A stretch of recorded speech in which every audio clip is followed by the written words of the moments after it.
बैठिए प्लीज।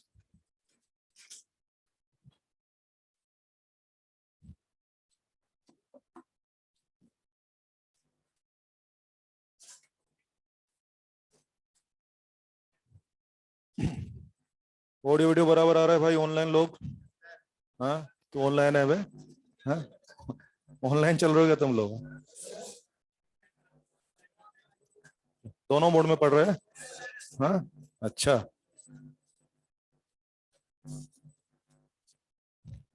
चलिए, तो बात चल रही थी सुपरपोजिशन के बारे में, उसी कार्यक्रम को कंटिन्यू करते हैं। लास्ट क्लास में मैं आपको कूलम्ब्स लॉ पढ़ा रहा था। Simple formula was k Q1 Q2 by r square. एक सिंगल फोर्स है। मुद्दा ये था कि अगर सिंगल पार्टिकल पर साइमल्टेनियसली 2 3 4 5 फोर्स लगेंगे तो हम लोग नेट फोर्स निकालना चाहेंगे, और नेट फोर्स निकालने का प्रोसीजर को बोलते हैं सुपरपोजिशन।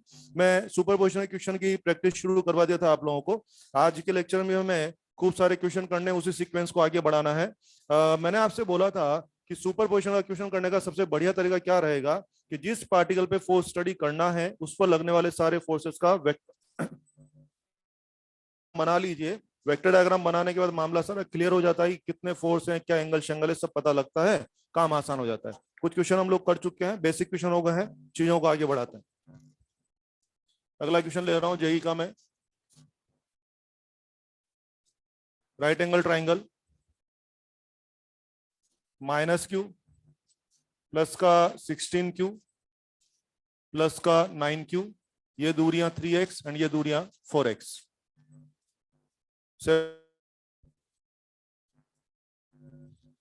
फोटो बना दे जल्दी से। ओके, क्वेश्चन लिख दे साइड में। Net force on charge -q। हमें -q पर नेट फोर्स कैलकुलेट करना है। जैसा कि मैंने बताया था कल भी, जिस पे फोर्स स्टडी करना है सारे वेक्टर दिखा लिए जाए। क्या मुझे इसके ऊपर फोर्स स्टडी करना है? यस। आइए, ये प्लस का 16q इसको भगा रहा है कि बुला रहा है? बुला रहा है। कितना बुलाएगा? के क्यू 16q अपॉन क्या से देख रहे हैं वैल्यू कट कितना आ जाएगा? के Q square by x square. 16 और 16 आंसर तैयार। यस, तो फोर्स का डायरेक्शन ही मिल गया और कॉमन सेंस से वैल्यू मिल जाएगा। आइए, ये 9q जो है इस -q को भगाएगा या बुलाएगा? बुलाएगा। बुलाएगा बोले तो ऊपर की तरफ ऐसा। यस, कितना वैल्यू हो जाएगा बच्चे? ये this is K Q 9q upon separation square 3x square. Is it again K Q square upon X square? बहुत चांस वाली बात है कि दोनों फोर्स बराबर आ गए हैं। ये जस्ट चांस वाली बात है कि दोनों फोर्स बराबर आ गए हैं। और यार मामला 90 का चल रहा है, क्या √2 टाइम्स? फाइनल आंसर तैयार है हमारा। आपने नेट फोर्स मांगा था, दैट इज √2 टाइम्स ऑफ के क्यू स्क्वायर बाय, आंसर हो जाएगा। नेक्स्ट, अगला क्वेश्चन लिखते जाए, नॉन स्टॉप काम होगा, बहुत सारे क्वेश्चन करने हैं। अगला क्वेश्चन जो मैं ले रहा हूं वो अपने नीट में भी आ चुका है और सेम क्वेश्चन जेई में आ चुका है।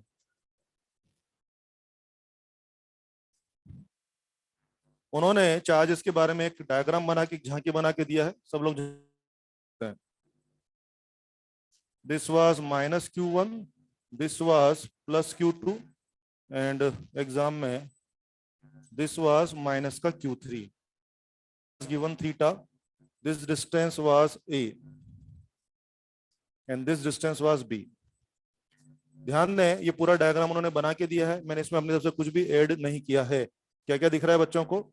यहाँ ओरिजिन पे चार्ज रखा है बच्चे, यहाँ पर एक चार्ज रखा दिख रहा होगा आप लोगों को, और एक चार्ज वहां पर रखा है प्लस का q2। ये दूरियां was a and this angle was given theta. पूरा झांकी बना के उन्होंने दिया हुआ है, ठीक है। डायग्राम बना लीजिए, जो भी लोकेशन दिखे तो बना लीजिएगा।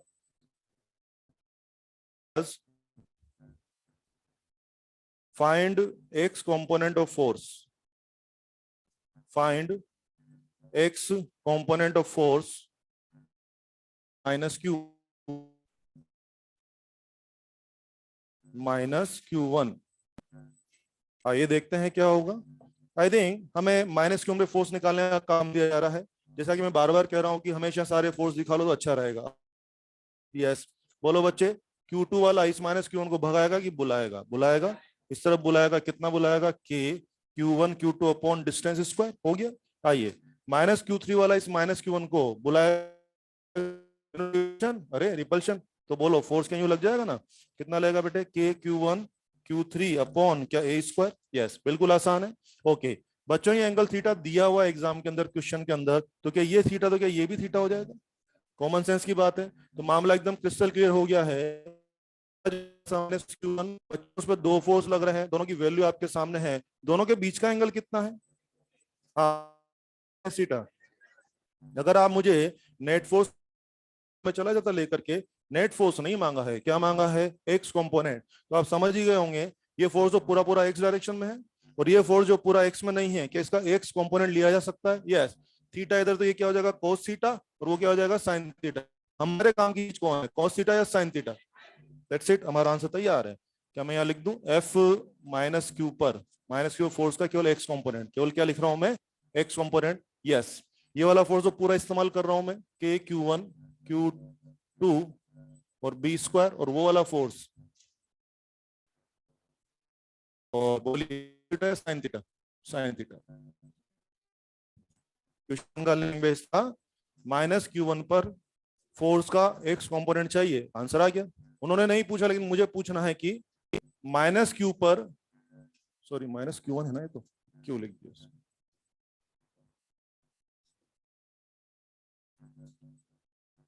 मुझे यार वाई कंपोनेंट भी चाहिए, कुछ आइडिया? इसका वाई कंपोनेंट तो जीरो हो जाएगा, इसका वाई कंपोनेंट क्या कोस थीटा हो जाएगा? Q1 Q3 अपॉन ए स्क्वायर, और that will B cos theta.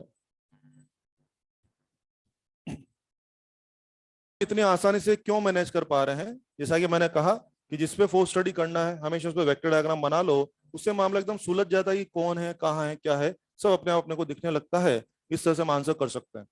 Next, अगला क्वेश्चन। अगला क्वेश्चन जो मैं ले रहा हूँ वो नीट और जेई में दोनों में आ चुका है, सेम क्वेश्चन। सब लिख पा रहे हैं? लिख लिया सबने? चलिए, अगला क्वेश्चन है बच्चे, स्क्वायर दिया हम लोगों को एग्जाम में, हमसे बोला गया दो अपोजिट कॉर्नर पर कैपिटल क्यू है, और बाकी दो अपोजिट कॉर्नर पर स्मॉल क्यू है। लैंग्वेज में था, मैंने फोटो बना दिया। दो पर कैपिटल क्यू और दो पर स्मॉल क्यू। लैंग्वेज लिखें कि if force on each capital Q is zero, force on each capital Q is zero, then capital Q by small Q question mark, ये मांगा गया एग्जाम में। कैपिटल क्यू और स्मॉल क्यू का ratio लाइए, then ऐसा शॉर्ट में लिख दो। आओ, जैसा इसने भाषा यूज की वो कर लेते हैं अपन लोग। हमारे फोटो में दो कैपिटल क्यू है, अगले ने कहा कि हर एक कैपिटल क्यू पे नेट फोर्स जीरो है, तो ऐसा करते हैं किसी भी एक कैपिटल क्यू को पकड़ लेते हैं और हम लोग उस पर नेट फोर्स बना लेते हैं और उसको जीरो कर देंगे। अपन चलो हेल्प कर दो मेरी, स्मॉल क्यू इसको भगा रहा होगा, के क्यू क्यू अपॉन एक्स रहा होगा यार, के q q upon X square, और हाँ ये वाला भी तो भगा रहा होगा, कितना? के क्यू स्क्वायर अपॉन, हाँ शाबाश, ये दूरियां एक्स या √2x, you know diagonal, diagonal. इसका फोर्स लिख दिया, इसका लिख दिया, ये लिख दिया। मेरे क्या फोर्स लग रहे हैं, तो हमें क्या करना चाहिए? तीनों फोर्स का नेट बना के क्या जीरो कर देना चाहिए? डिमांड क्या है क्वेश्चन की? जीरो। आओ, आपने बोला है एफ क्यू नेट कितना है? जीरो है, तो मैं नेट बना लेता हूँ। देख रहे हैं दोनों मामला है, तो यार इन दोनों का तो नेट क्या बनेगा? क्या √2 टाइम्स, ऑब्वियसली इनका नेट क्या बन रहा है? √2 टाइम्स ऑफ के q q upon X square, ये इनका मामला होगी। और बॉस इन दोनों का जो नेट आएगा क्या वो इस तरफ आने वाला है, इन दोनों के मिड में, और जो इन दोनों का नेट आएगा इस तरफ, वो और ये तो एक ही डायरेक्शन में, क्या दोनों को सिंपली ऐड कर लिया जाए? यस। तो आई थिंक प्लस के क्यू स्क्वायर अपॉन, भाइयों मेरे हिसाब से इन तीनों का नेट ये बनता है, कंफर्म करें ये बनता है क्या? मेरे हिसाब से इन तीनों का नेट ये बनता है, और क्वेश्चन का डिमांड है कि तीनों का नेट फोर्स कितना होना चाहिए? जीरो, क्वेश्चन का डिमांड है, तो जीरो कर दीजिए, करिए काटपीट करिए, आंसर लाइए, का चेक करो। -√2, -2√2, वेरी गुड। कुछ भी स्पेशल नहीं है, बस चीजों को आगे बढ़ाइए, जो चीजें उड़ा सकते हो उड़ा दो। आंसर, एक टर्म को इधर रख लो, एक टर्म को उधर भेज दो।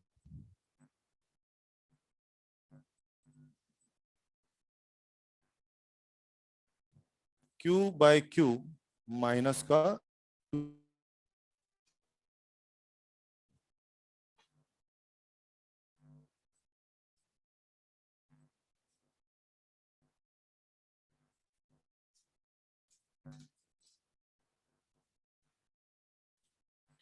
इसका आंसर नेगेटिव आया ना, आपका आंसर है ना। एग्जाम में सारे ऑप्शन थे, -2√2 भी था, 2√2 भी था, 1/2√2 भी था और -1/2√2 भी था। अपना आंसर कितना आया? अपना आंसर बिल्कुल सही आंसर है हमारा। क्या आप आंसर से खुश हैं? आपको लगता है माइनस आना चाहिए था? हाँ, थोड़ा कॉमन सेंस लगा, तुम्हें पता होना चाहिए आना जरूरी था। इससे क्या पता लग रहा है मुझे कि Q और Q दोनों सेम नेचर के, अपोजिट नेचर के? अपोजिट। ये मुझे पता लग गया कि अगर स्मॉल q लोग अगर पॉजिटिव रहे होंगे तो ये दोनों क्या रहे होंगे? नेगेटिव। या ये दोनों नेगेटिव रहे होंगे तो फिर ये क्या रहे होंगे? पॉजिटिव। और शायद ऐसा होना कंपलसरी है, वरना मामला सेट नहीं होता। सोच के देख लो यार। एक बार बताओ बॉस, अगर मान लो एक बार के लिए इमेजिन कर लेते हैं कि सभी पॉजिटिव होते, अगर सभी पॉजिटिव होते तो बताओ क्या सभी लोग इसको धक्का मारते? तो टिकता कि नेट फोर्स नॉन जीरो आ जाता। और आपकी डिमांड तो जीरो की है, तो बताइए 3 लोग धक्का मारते तो क्या जीरो फोर्स आता कि नहीं आता? नहीं आता। अगर चारों लोग नेगेटिव ही नेगेटिव होते तो बोलिए क्या तीनों लोग इसको धक्का ही मारते? तो ऑब्वियसली हम समझ गए हैं कि अगर मुझे इस पर नेट फोर्स जीरो ही चाहिए तो कोई अगर धक्का मार रहा है तो कोई संभालने वाला भी होना चाहिए। अगर 2-3 लोग अगर सभी धक्का मारेंगे तो फिर फोर्स लगी जाएगा। अगर 2-3 लोग फोर्स लगा रहे हैं और आप चाहते हो नेट फोर्स जीरो आए, तो कब संभव है कि 2-3 में से 1-2 फोर्स तो आपको रिपेल करें और 1-2 फोर्स आपको अट्रैक्ट करें? तो कॉमन सेंस ही मुझे इतना तो समझ में आना चाहिए। वैल्यू भले नहीं समझ में आती हो, मुझे इतना जरूर समझ में आना चाहिए कि कैपिटल क्यू और स्मॉल क्यू निश्चित अपोजिट नेचर के रहे होंगे। तो मैं कहीं ना कहीं सेटिस्फाइड हूं कि मेरा आंसर तो नेगेटिव आना चाहिए था। पता है अभी मेरा आंसर नेगेटिव नहीं आता ना, उल्टा मैं चेक करने बैठता मेरी कैलकुलेशन।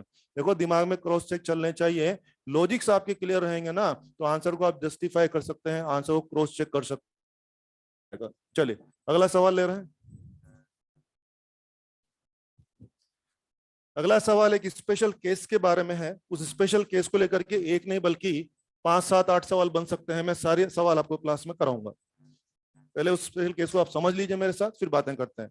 सिंपल पेंडुलम का नाम बहुत सुना होगा आप लोगों ने। मैकेनिक्स तो आप लोगों का स्ट्रॉन्ग होता है तो वहां से आप जानते हैं। हाँ, ये हो जाएगा ठीक है। सिंपल पेंडुलम, ये क्या हो गया? स्ट्रिंग। और ये क्या हो जाएगा? बॉल। ये होता है ना सिंपल पेंडुलम। यस। अब ध्यान दीजिए, एक पर्टिकुलर केस बता रहा हूं और उस केस को लेकर के एक नहीं बल्कि 7-8 सवाल हम लोग क्लास में करने वाले हैं। और उनमें से काफी सारे क्वेश्चन नीट और जेई वगैरह में आ चुके हैं, वो देखेंगे। चलिए, मेरे पास मान लीजिए 2 सिंपल पेंडुलम है और दोनों आइडेंटिकल हैं। 2 सिंपल पेंडुलम है और दोनों आइडेंटिकल हैं। अगर मैं आपसे कह रहा हूं कि मैंने इनको कॉमन पॉइंट से सस्पेंड किया है, कॉमन पॉइंट से सस्पेंड किया है, क्या ये सीन होगा? अगर मेरे पास वाकई में 2 पेंडुलम है, दोनों ऑर्डिनरी पेंडुलम है, तो दोनों की स्ट्रिंग क्या रहेगी? क्या वर्टिकल रहेगी? यस। लेकिन यार मेरे सवाल में जो 2 सिंपल पेंडुलम मेरे पास है ना, दोनों के ऊपर प्लस क्यू चार्ज भी है। मेरे सवाल में दोनों पे प्लस क्यू। बोलिए पास बैठेंगे या दूर जाएंगे? दूर। तो आई थिंक हमारा सिस्टम थोड़ा सा यूं रहेगा। तो कुल मिला के भाइयों हमें कहानी सुनाई जा रही है। उस कहानी में क्या कहा जा रहा है? 2 आइडेंटिकल सिंपल पेंडुलम है, दोनों का डिटेल रहेगा MQL। MQL मतलब मास M है, चार्ज Q है और स्ट्रिंग का लेंथ कितना है? L है। दोनों का डिटेल MQL है। हमसे कहा जा रहा है कि वो इस तरह से इक्विलिब्रियम कंडीशन में है। दोनों पेंडुलम इस तरह से इक्विलिब्रियम कंडीशन में है। और ये कहानी सुना कि बहुत सारे क्वेश्चन बन सकते हैं। हम लोग सारे क्वेश्चन क्लास में करने जा रहे हैं, लिखना चाहिए। 2 identical simple pendulum,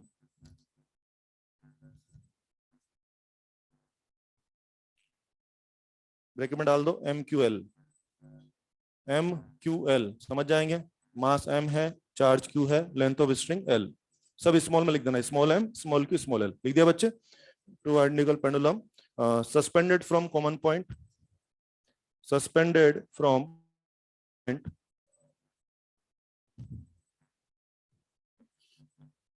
are in equilibrium as shown, are in equilibrium as shown, as shown then। बस then बोल के आ जाओ मैदान में, बाकी सब यहाँ पे बात करेंगे। बस और पूरा सेटअप बना देते हैं हम आपके लिए। जैसा पॉइंट हो गया बेटे, ये हो गया वर्टिकल डायरेक्शन। एक पेंडुलम यूं है और एक पेंडुलम कुछ यूं हो रहा होगा, ठीक है ना? इसमें आया हुआ है, इक्विलिब्रियम में आया हुआ है, एक पेंडुलम और दूसरा पेंडुलम। डिटेल क्या है आपके पास? M Q और L, ये इसकी डिटेल हो गई। और हाँ, क्या लग रहा है दोनों की स्ट्रिंग वर्टिकल है कि वर्टिकल से एंगल बना रहे हैं? एंगल बना रहे हैं। ओके, मान लो बच्चे ये एंगल थीटा है तो फिर ऑब्वियसली एंगल भी क्या हो रहा होगा? थीटा। तो इधर इधर में फर्क है कि आइडेंटिकल है? आइडेंटिकल है, आपने बोला आइडेंटिकल, ये हो गया। हमसे कहा जा रहा है कि मामला इक्विलिब्रियम का है। मैं नहीं बोल रहा, सवाल ने कहा कि मामला इक्विलिब्रियम का है। और दोनों बॉल पास है कि दूर में है? दूर में है। तो मान लेते हैं दोनों का सब्सटेंस कितना है? R है। ठीक है, ये सेटअप हमें दिया हुआ है। अब बच्चों इस सेटअप को लेकर के बहुत सारे क्वेश्चन बनते हैं। कुछ क्वेश्चन अपने मॉड्यूल वगैरह में भी हैं, हल्के फुल्के क्वेश्चन भी बनते हैं और अच्छे क्वेश्चन भी बनते हैं। कोई सा भी क्वेश्चन अगर मुझे मुझे इसका एनालिसिस करना पड़ेगा, हिसाब करना पड़ेगा। आओ हिसाब कर लेते हैं। क्या बोल रहे हो आप मुझसे कि मामला इक्विलिब्रियम का है, इसका मतलब क्या हो गया, इस पे नेट फोर्स कितना होगा, जीरो, और इस पे भी नेट फोर्स जीरो। तो इस पे लगने वाले सारे फोर्सेस का हिसाब कर लिया जाए। आइए, क्या क्या चल रहा होगा बच्चे, mg, क्या इलेक्ट्रिक रिपल्शन, ओके, स्ट्रिंग में क्या चलता है, टेंशन। ये हो गया आपके पास, आपका मामला ये चल रहा है और ये चल रहा है, तो आप देख रहे हैं यस, तीन फोर्स इस पे लग रहे हैं, and due to the combined effect ये जो बॉल है वो रेस्ट में है। तो क्या वर्टिकल फोर्स, क्या हॉरिजॉन्टल फोर्स भी सेटल हो गए, तो क्या करना चाहिए, क्या सेटलमेंट करवा लें अपन लोग, यस। बच्चे ये एंगल थीटा है, तो क्या ये एंगल भी थीटा हो जाएगा, and you all know that T cos theta and T sine theta. ये हमारे पास जानकारी आ गई। और जैसा कि अपने भाषा बोली है, सारे फोर्स को सेटल करते हैं, टी साइन थीटा किससे बैलेंस हो जाएगा, एफ ई से। वो बच्चे टी कोस थीटा बैलेंस हो जाएगा किससे, एम जी से। तो बोलिए, क्या मैं आपके लिए टेन थीटा ले लूं यहां से, F E upon m g, F E upon m. तो हाँ, मैंने आपके केस का हिसाब किताब कर लिया है, बेसिक एनालिसिस कर लिया है, और एनालिसिस करके मेरे पास टेन थीटा कितना आ गया है, F E by m g मेरे पास आ गया है। अगर ये मेरे पास आ ही गया है तो इसको लिख सकता हूँ ना, एफ ई क्या हो रहा होगा, के क्यू स्क्वायर, क्या आर स्क्वायर, यस। ये बेसिक एनालिसिस मैंने कर लिया है आपकी बातों को मानते हुए। अब क्वेश्चंस की शुरुआत करते हैं कि वेरियस पॉसिबल क्वेश्चन क्या क्या बन सकते हैं, क्या कंडीशंस हैं, कैसे मैं करते हैं।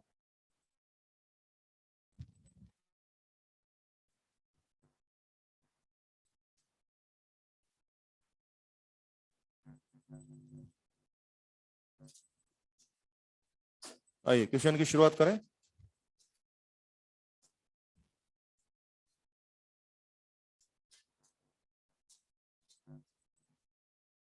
जल्दी लिखें, शाबाश। अब बता, 200 मिनट, 200 क्वेश्चन, 17 जुलाई। इतना स्लो नहीं चलना है आपको, हाँ, है ना, 200 मिनट, 200 क्वेश्चन, 17 जुलाई, है ना, थोड़ा फास्ट चलना है आप लोग। बढ़े आगे बढ़े। बेसिक हिसाब किताब हो चुका है, जो वेरियस पॉसिबल क्वेश्चन बनते हैं अब हम उसकी शुरुआत करने जा रहे हैं। बचे हुआ बताओ यार, इधर की चीजों को मैं वन नाम देता हूं और जानबूझ के इधर की चीजों को मैं टू नाम दे रहा हूं। मुझे बताएंगे अभी वन और टू साइड में फर्क है कि आइडेंटिकल, आइडेंटिकल। तो बॉस अभी M1 बराबर M2 हो रहा होगा, अभी Q1 बराबर Q2 हो रहा होगा, अभी L1 बराबर L2 हो रहा होगा, तो अभी थीटा 1 बराबर थीटा 2 भी हो ही रहा होगा। अगर मैं आज आपसे पूछूं यार दोनों आइडेंटिकल हैं, तो बताओ क्या दोनों तरफ के एंगल बराबर ही हो रहे होंगे, यस। ये तो कॉमन सेंस की बात है। लेकिन अब इमेजिनरी क्वेश्चन मार दिया गया, क्या if Q1 more than Q2, तो बताइए किधर का एंगल, अगर ये चार्ज सब कुछ आइडेंटिकल है, बस इधर का चार्ज अगर ज्यादा हो जाए, इधर का चार्ज कम हो जाए, तो थीटा 1 थीटा 2 में कौन ज्यादा होगा या बराबर होंगे, बराबर होंगे। वेरी गुड, एक्शन रिएक्शन कुछ याद आ रहा है, यस। आओ कॉमन सेंस की बात करें। ये रही आपकी स्ट्रिंग्स और ये रही आपकी बॉल्स। मुझे बताएंगे बॉल्स दूर क्यों जा रही है, हमारे कहने से इलेक्ट्रिक रिपल्शन, दोनों को इलेक्ट्रिक पुश पड़ रहा है, दोनों को फोर्स दूर जा रहे हैं, यस। आप जानते हैं दोनों चार्ज बराबर हैं, तब भी दोनों बराबर धक्का मारे होंगे, और एक चार्ज कम और एक चार्ज ज्यादा हो तब भी। कुछ याद आ रहा है, ताकतवर वाला कमजोर को जितना मारेगा, कमजोर भी ताकतवर को गिन करके। तो बच्चे दोनों चार्ज बराबर थे तो भी बराबर धक्का पड़ता था, और दोनों चार्ज कम और ज्यादा ज्यादा है फिर भी दोनों एक दूसरे को पुश तो बराबर ही लगाए, बराबर लगाएंगे, फोर्स बराबर लगाएंगे, और फोर्स बराबर लगा, डिस्प्लेसमेंट आज भी बराबर होगा, और डिस्प्लेसमेंट बराबर होगा तो बोलिए एंगल भी अलग अलग की सेम सेम सेम सेम। तो फिर मुझे कहना चाहिए Q1, तो भी मेरा आंसर क्या है, थीटा 1 बराबर क्या रहेगा, थीटा 2 रहेगा।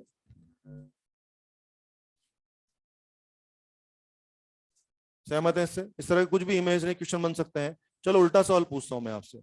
मान लो Q1 चार्ज कम हो और Q2 चार्ज ज्यादा हो, तो हाँ, क्या अभी भी एंगल सेम रहेगा, वेरी गुड, अभी भी एंगल क्या रहेगा, सेम रहने वाला है, पक्का नहीं तो चलिए। वैसे एक बार बताओ, एक कॉमन सेंस की बात और कर लें क्या, ओके। जब दोनों तरफ आइडेंटिकल मामला था, अपने मन से बोल रहा हूं, मान लो एंगल 10 डिग्री था और ये भी 10 डिग्री था, ऐसे मन से बोल रहा हूँ, दोनों आइडेंटिकल, दोनों एंगल 10 10 थे। अगर दोनों चार्ज अलग अलग हो जाएंगे, तो बताइए दोनों एंगल इस बार भी सेम होंगे लेकिन 10 10 होंगे या कुछ अलग होंगे, हाँ हाँ हाँ, 10 10 होंगे या कुछ अलग होंगे, कुछ अलग होंगे, क्योंकि भाई साहब फोर्स की वैल्यू वो आएगी कि अलग आएगी। पहले मान लीजिए, जैसे मन से बोल रहा हूँ, पहले मान लीजिए दोनों के बीच में फोर्स चल रहा था 50 न्यूटन, चार्जेस चेंज हो गए हैं तो दोनों के बीच में फोर्स 50 न्यूटन तो नहीं होगा ना, कुछ और आएगा, मान लो कुछ भी मान, तो एंगल थोड़ा कम हो जाएगा, और 60 न्यूटन आएगा तो तो मैं आपको ये नहीं सिखा रहा हूं कि पहले जो एंगल थे आज भी वो एंगल रहेंगे, मैं नहीं सिखा रहा।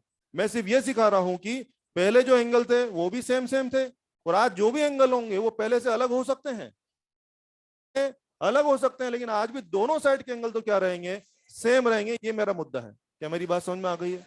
Very good. ये पहला क्वेश्चन था। और आइए, if m1 more than m2, मुझे बोल रहा है कि अगर पहली बॉल का मास ज्यादा हो, दूसरी बॉल का मास कम हो, दोनों साइड के एंगल सेम सेम के अलग अलग, सेम सेम के अलग अलग, यस, कौन कम होगा? θ1 कम होगा θ2 से। बिल्कुल सही बोल रहे हैं आप लोग। अगेन कॉमन सेंस से डील कर सकते हैं। कैसे? यस, ये रहा आपका स्ट्रिंग्स, ये रही आपकी बॉल्स। आपको इतना तो समझ में आ ही चुका है अब कि चार्ज सेम भी हो चाहे चार्ज अलग भी हो, धक्का तो बराबर लगेगा। ये तो समझ में आ गया बॉस। क्या दोनों बॉल्स धक्के की वजह से दूर जा रही है ना?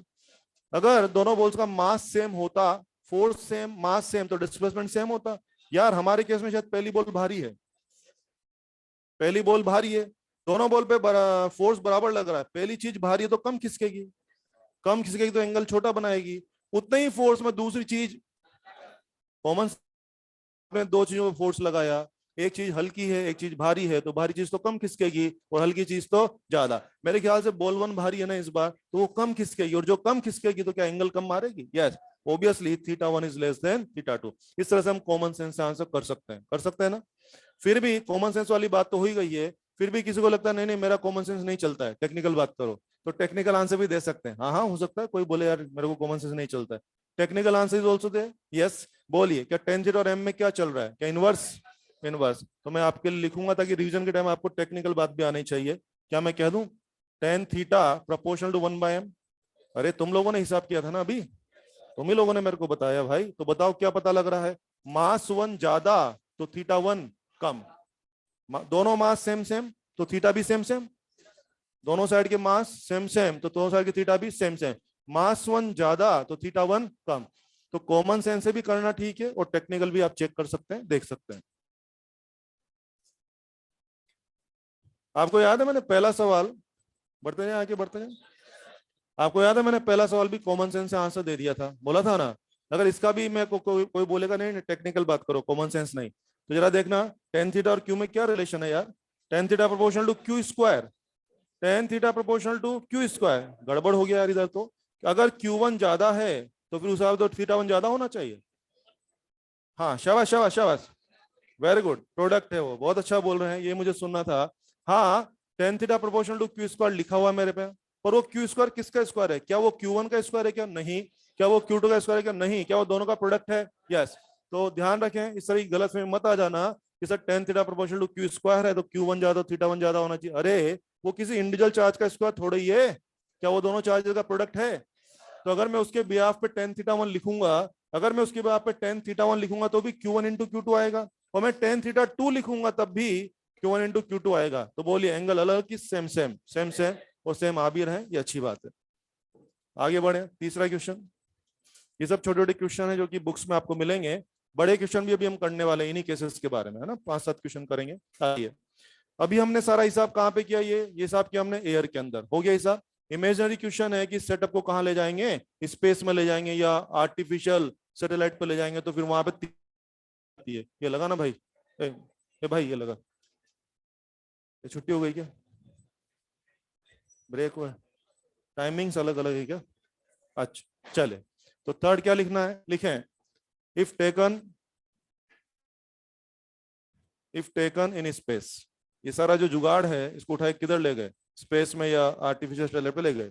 आप जानते हैं वहां पे क्या खास है भाई? क्या जी बराबर 0 हो जाएगा? आ जाओ, जी बराबर 0, ये रहा तुम्हारा हिसाब। जी बच्चे वहां 0 हो ही जाएगा जैसा कि आपने कहा है, तो मैं समझ गया कि तुम लोगों का tan थीटा इनफाइनाइट हो जाएगा, 90 हो जाएगा।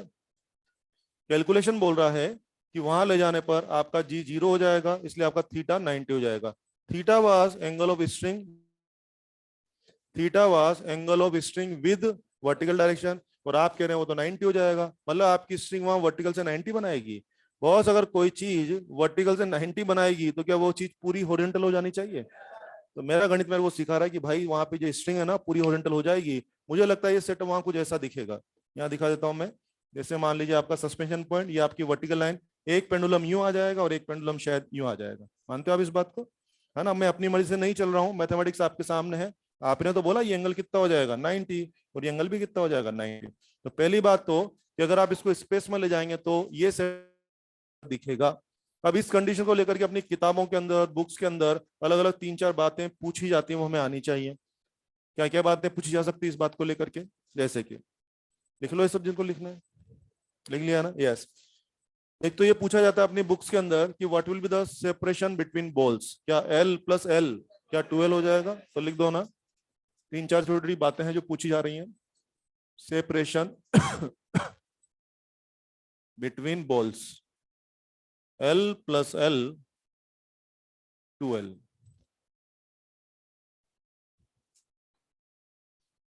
एक हमसे पूछते हैं कि what will be the angle between the strings, 180। लिख दीजिए एंगल बिटवीन स्ट्रिंग।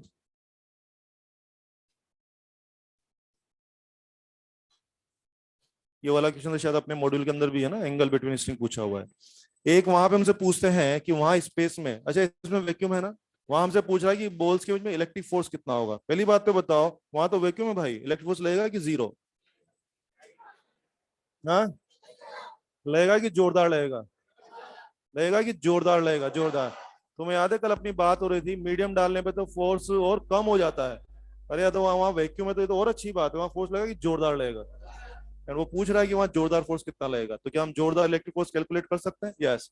लिख दो ना, electric force between balls that will be KQ² upon ये दूरियां स्क्वायर, एंड ये दूरियां हैज बिकम, यस ये दूरियां हैज बिकम 2L का होल स्क्वायर। जोरदार force will be KQ² upon 4L²। वहां पर इलेक्ट्रिक फोर्स तो लगेगा, वैक्यूम से तो और अच्छी बात है, मेरे फेवर की बात हो रही है, वहां तो अच्छे से फोर्स लग जाएगा, ये लग रहा है। एक कॉमन क्वेश्चन ये भी बुक्स में अवेलेबल है कि सेटअप को अगर वहां ले जाएंगे तो स्ट्रिंग में टेंशन कितना हो जाएगा। आओ तो ये कर लें। ये देखो, ये बॉल है ना आपकी, आई थिंक इधर Fe लग रहा होगा और क्या इधर टेंशन चल रहा होगा? Mg है कि गायब है? Mg तो गायब है। अब अगर Fe ज्यादा हो जाए टेंशन से तो ये स्ट्रिंग टूट जाएगी और बॉल छूट के भाग जाएगी। अगर टेंशन ज्यादा हो जाए बच्चे तो क्या स्ट्रिंग लूज पड़ जाएगी? यार स्ट्रिंग लूज भी नहीं हो रही है और टूट भी नहीं रही है, तो फिर क्या दोनों बराबर हो रहे होंगे? आंसर तैयार है, tension in string, tension in string. ये सारे आंसर कब के बारे में है? अर्थ के बारे में या स्पेस के बारे में? हाँ, ऐसा नहीं हर जगह चेप दिया। सुन लेना भाई, ये सब कहाँ के बारे में है? स्पेस का, पहले कहीं भी देखा लो चेप, तो ऐसा नहीं करना। कोई बात नहीं, डरो मत, आराम से बैठे रहो। हाँ, चलिए, ये था। आगे बढ़ते हैं, फोर्थ क्वेश्चन। तो स्पेस में ले जाने के बारे में जो तरह तरह की बातें पूछी जा सकती है मैंने बता दिया आपको। कंफर्टेबल है? कंफर्टेबल है, चलिए। क्या हो रहा है? अच्छा, स्पेस में जाए, कोई बात नहीं, चलिए ये हो जाएगा ना। फोर्थ फोर्थ क्वेश्चन में एक क्वेश्चन अपने नीट वाला लेते, लिखें कि सेटअप दिया हुआ था, मैं सेटअप बनाता हूँ। फोर्थ क्वेश्चन जो मैं ले रहा हूँ बच्चों, नीट में आ चुका है, उन्होंने इस तरह का फोटो दिया हुआ था। एक बार फोटो बना लें, सब समझ में आ जाएगा। ये वाई एंड ये दूरियां वास आर।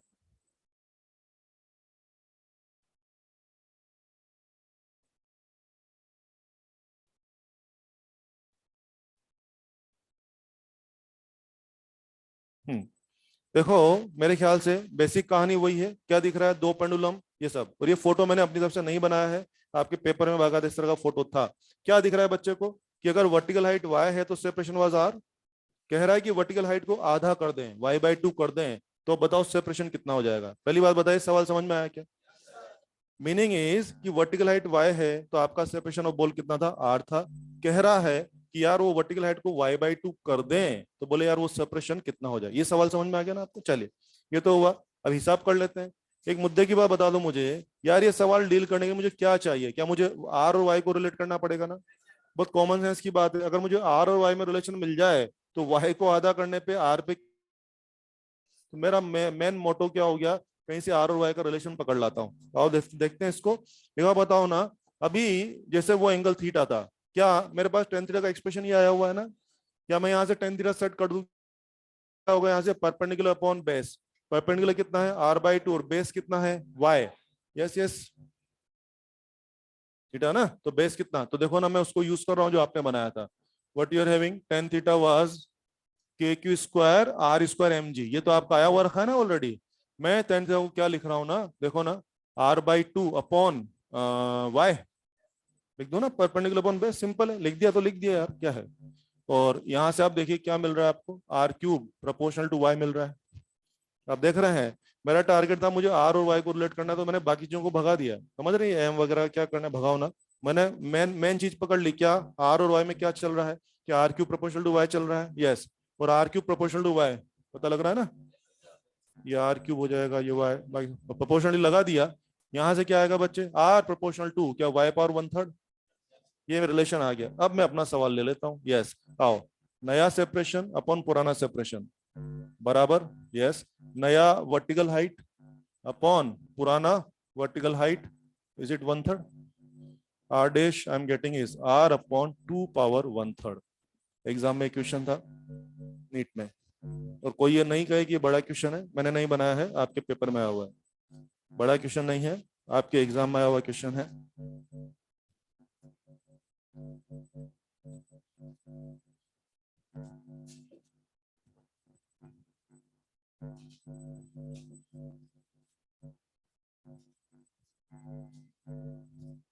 कोई बात नहीं समझ में आया तो पूछ ले मुझसे, सबको समझ में आ गया है, कुछ भी कंफ्यूजन हो कैलकुलेशन वाइज या कॉन्सेप्ट वाइज पूछ सकते हैं, मैं दोबारा समझा दूंगा, समझ में आना ही चाहिए।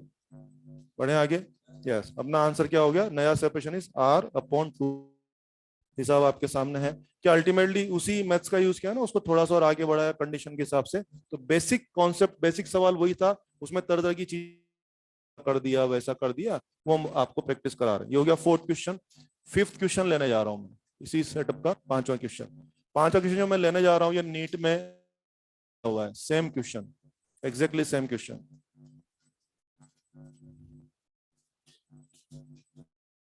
ओके, लिखें थोड़ा सा कहानी इसमें, लिखें कि if this system into a liquid, if this system is dipped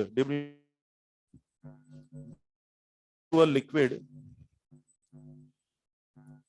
and angle remains unchanged, angle remains unchanged,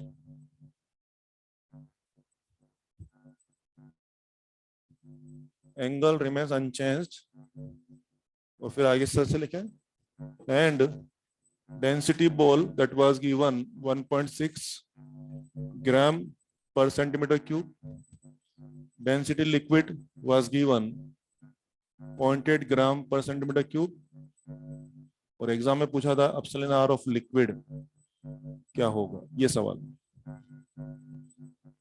ball की डेंसिटी दिया है, लिक्विड का डेंसिटी भी दिया है, और मुझे क्या पूछा कि वो लिक्विड का एप्सिलॉन आर तैयार करना है, डाइलेक्ट्रिक कांस्टेंट तैयार करना है। आओ पूरा सेटअप समझते हैं पहले तो, है ना। अभी हम लोगों ने इस सेटअप को एनालाइज किया था, कहाँ पे, लिक्विड में कि हवा में, हवा में। अभी सेटअप हवा में, आपने एनालाइज किया, सारा हिसाब आ गया। अब इस पूरे सेटअप को आपने किस में डुबो दिया है, लिक्विड में डुबो दिया है, तो इसका दोबारा से एनालिसिस करने जा रहे हैं, लेकिन इस बार लिक्विड में इसका एनालिसिस करने जा रहे हैं। आओ पूरा केस समझते हैं बच्चों। मान लीजिए कोई कंटेनर है, इसमें मैंने कोई लिक्विड भर दिया होगा, जो भी लिक्विड है, और मैंने आपका पूरा सिस्टम इसमें डाल दिया।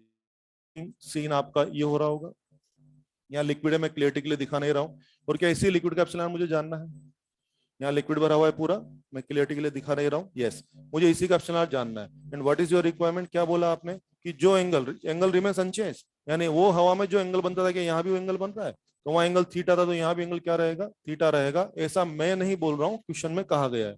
अब बस बात पकड़ लेते हैं, आओ हिसाब शुरू करें। एम जी, हाँ जी, रिपल्शन एफ ई या F E by epsilon r, कुछ चमका, that force was F E, air, और आजकल बीच में क्या आ गया है, मटेरियल आ गया, मीडियम आ गया, क्या F E by epsilon r हो जाएगा, यस।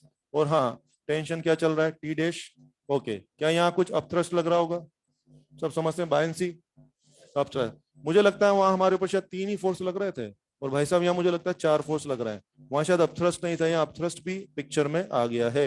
वहां 3 फोर्स के कंबाइंड इफेक्ट में आप इक्विलिब्रियम में थे, आज यहाँ 4 फोर्स के कंबाइंड इफेक्ट में आप किस में है, इक्विलिब्रियम में है। और बॉस आज भी इक्विलिब्रियम है, तो क्या मामला सेटल कर दें, फोर्स है। आओ शुरू करते हैं। ये थीटा थीटा हो जाएगा, ये क्या हो जाएगा, टी डैश कॉस थीटा, और ये हो जाएगा टी डैश और साइन थीटा। कर दिया मैंने हिसाब। अब आप देखिए, इनको सेट कर देते हैं और इनको भी सेट कर देते हैं।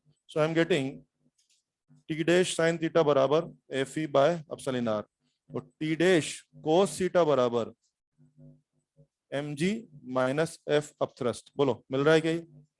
ये दोनों बराबर किए और ये दोनों बराबर किए तो ये आ गया, और अल्टीमेटली आप समझ गए होंगे। अब मैं आपका टेन थीटा ला सकता हूँ। Tan theta I am getting is F E upon epsilon r m ji minus F upthrust. मैंने ऐसा लिख दिया। तो कितना आसान है। इसका हिसाब किताब किया एयर में तो टेन थीटा ये रहा आपका, और इसी का दोबारा हिसाब किताब किया लिक्विड में तो इस बार का टेन थीटा ये रहा आपका। और सबसे अच्छी मुद्दे की बात क्या है, एग्जामिनर वहां बनता था, वो एंगल यहाँ बना है, तो भाई साहब जो टेन थीटा वहां होगा क्या वही टेन थीटा यहाँ होगा? यस, ये रहा वहां का टेन थीटा और ये रहा यहाँ का टेन थीटा। क्या दोनों को भिड़ा दिया जाए? चलो दोनों को भिड़ा देते हैं।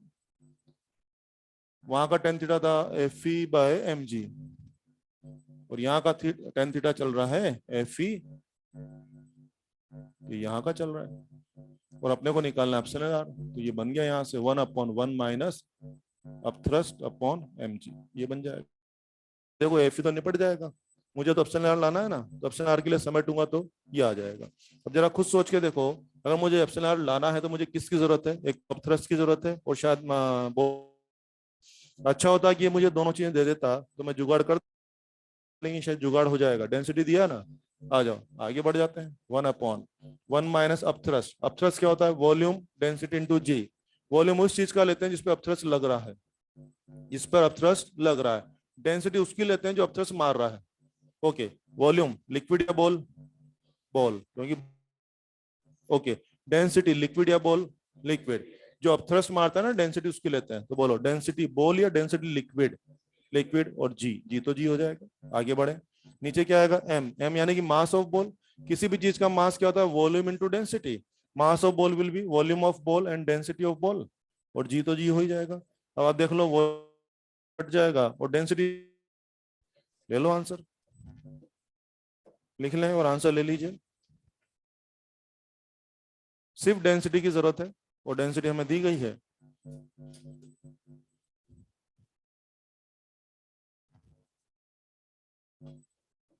हम्म, टू क्या यूनिट बोले? यस, हाँ शाबाश, यूनिट लेस। ऑप्शन आर में यूनिट नहीं होती। Very good. चेक करें, टू आंसर आ रहा होगा।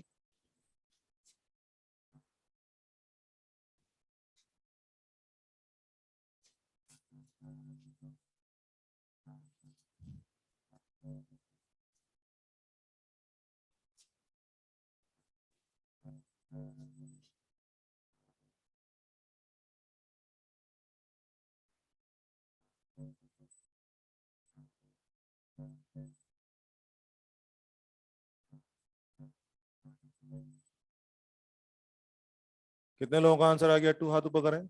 शाबाश, जल्दी बनाए। प्रोसेस आसान है, देख लीजिए आराम से।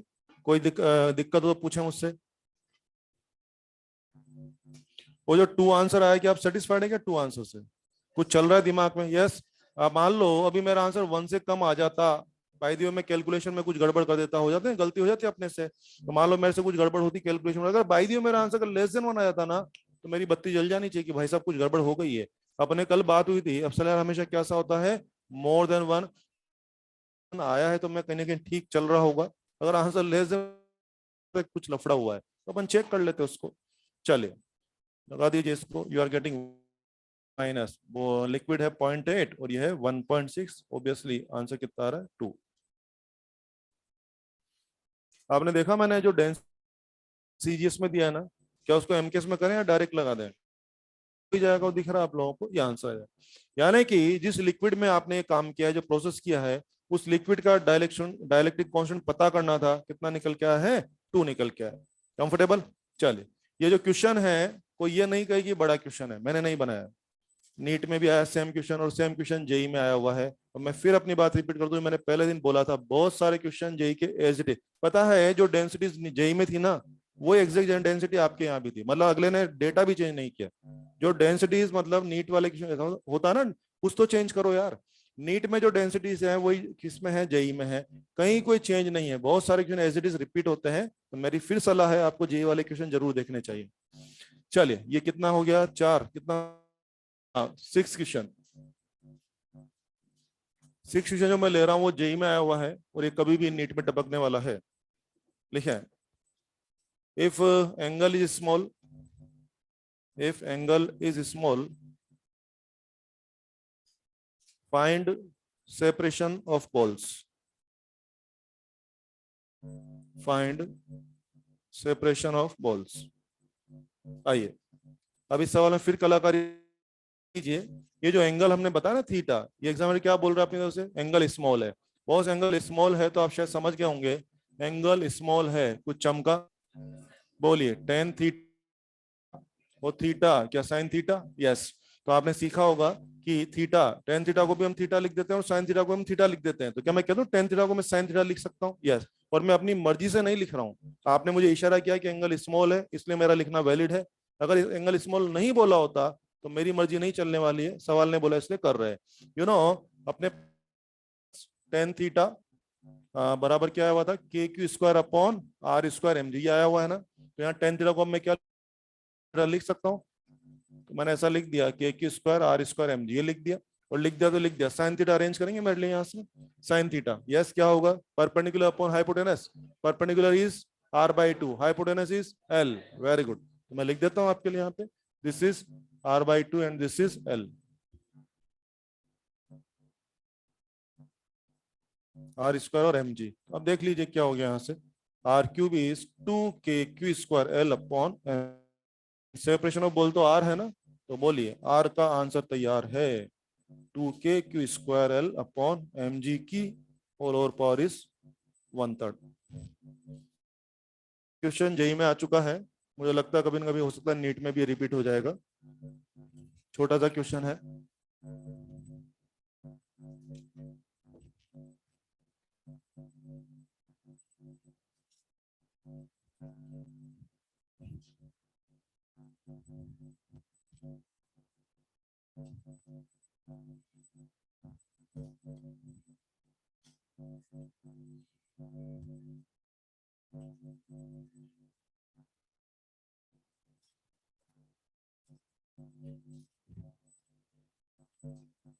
सेवन क्वेश्चन ले रहा हूं।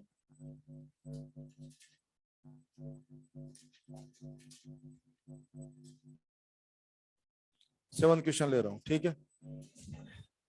जैसा कि आप देख रहे हैं सारी जानकारी आ चुकी है। सेवन क्वेश्चन जो करने जा रहे हैं ये भी क्वेश्चन जेई में भी आ चुका है और सेम क्वेश्चन नीट में आ चुका है, एग्जैक्टली सेम क्वेश्चन। लिखें, if angle is small and, लिखें इफ एंगल इज स्मॉल, यानी इस सवाल में भी दिया हुआ था एंगल स्मॉल है, and charge of balls starts to leak, charge of balls to leak, leakage होना शुरू होता है, starts to leak at constant rate,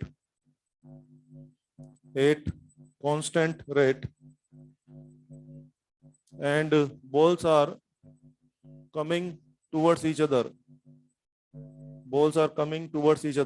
with speed v,